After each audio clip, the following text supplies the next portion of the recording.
اور آپ اس وقت میں اپنے پورے دن کا محاسبہ کریں، میں نے یہ بننا ہے، میں نے یہ کرنا تھا، کیا میں نے آج اپنے لائف کو روٹین کے حساب سے گزارا، کیا میں نے اپنی لائف کو اس طرح سے گزارا کہ میں اپنے گول کو اچیو کر سکتا ہوں، کیا میں خود کو دھوکہ تو نہیں دے رہی یا خود کو دھوکہ تو نہیں دے رہا، اپنے والدین کو دھوکہ تو نہیں دے رہا، اپنے گول میں میں کتنا ایماندار ہوں گول کو حاصل کرنے کے لیے، اپنے مقصد کے حصول میں میں کتنا جد و جہد کر رہا ہوں۔ آپ اپنے رات کو محاسبہ کریں۔ اور علماء اکرام بیٹھے ہوئے ہیں، آپ پوچھ لیں صحابہ اکرام کا یہ معمول رہا کرتا تھا، جب رات میں وہ سوتے تھے تو سونے سے پہلے وہ اپنے اعمال کا محاسبہ کرتے تھے۔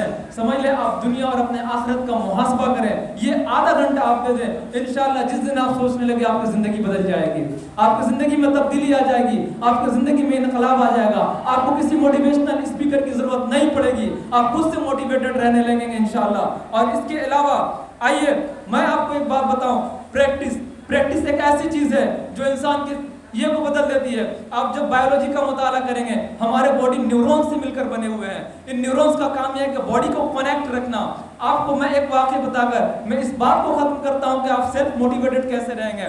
میں کلاس 6 میں تھا، میرا ایک بہت قریبی دوست جس کے کلاس 6 میں 100 نمبر کا ایگزام ہوا تھا میتھمیٹکس کا، اس 100 نمبر میں اس نے 4 مارکس حاصل کیے تھے۔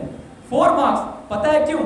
4 مارکس پڑھائی میں دل نہیں لگتا تھا، اسی طرح سے اپنے وقت کو ضائع کیا کرتا تھا، اور جب رزلٹ اس کے ابو کو پیش کیا جاتا ہے، اس کے ابو اس رزلٹ کو پھاڑ کر اس کے منہ پہ پھینک دیتے ہیں۔ وہ بچہ اس دن ڈیسائیڈ کرتا ہے، اس دن یہ فیصلہ کرتا ہے کہ آج کے بعد جو میں نے وقت ضائع کیا یہ بس یہیں تک رہا۔ کلاس 6 میں اس بچے کو بات سمجھ میں آ گئی، اور پھر وہ حالات ایسے ہوئے کہ 9 10 11 12 اور کمپٹیٹیو کے بچے کو میتھمیٹکس پڑھایا کرتا تھا، جس میتھ میں کم سے کم ہونا یہ چاہیے تھا کہ 6 کلاس میں وہ ہے تو 6 میں 6 مارکس آ جاتا، 4 مارکس اس نے حاصل کیے، اور آخر میں وہ بچہ میتھ کا ٹیچر بنتا ہے کیونکہ اس نے عزم مصمم کیا تھا۔ مجھے یہ گانا چنگیزی کی ایک بات یاد آتی ہے کہ عزم محکم ہو تو ہوتی ہیں بلائیں پسپا، کتنے موضوع کو پلٹ دیتا ہے ساحل تنہا۔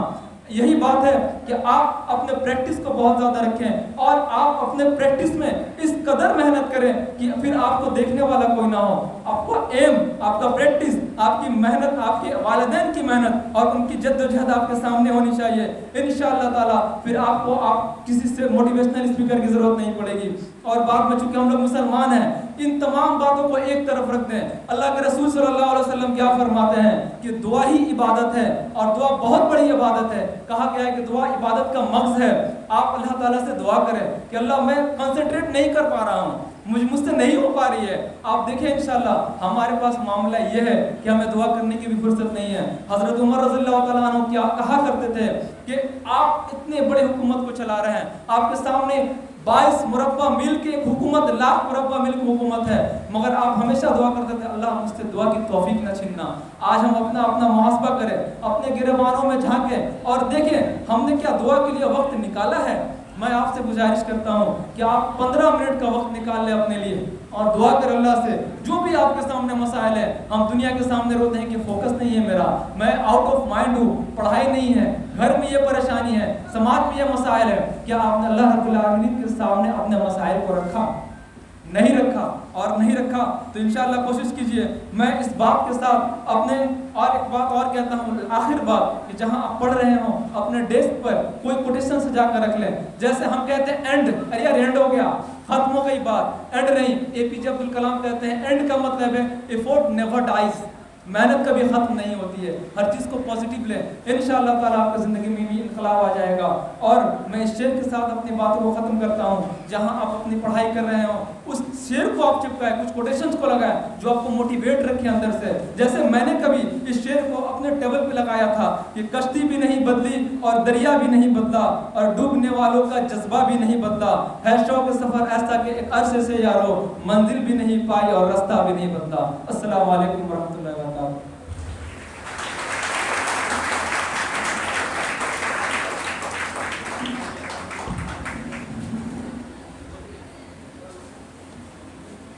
ماشاءاللہ بارک اللہ فی علمک۔ یہ تھے ہمارے برادر فہیم مظہر صاحب، اور جاتے جاتے ہم سامعین کو یہ سمجھا رہے تھے اور ہم طالب علم کو یہ سمجھا رہے تھے کہ طالب علم پڑھائی میں کیسے دلچسپی لے۔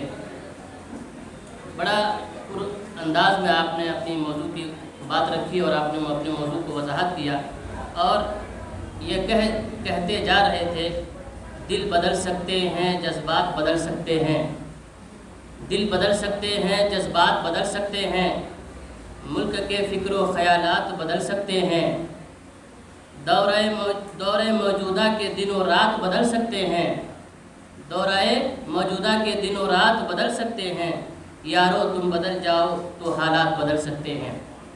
بہرحال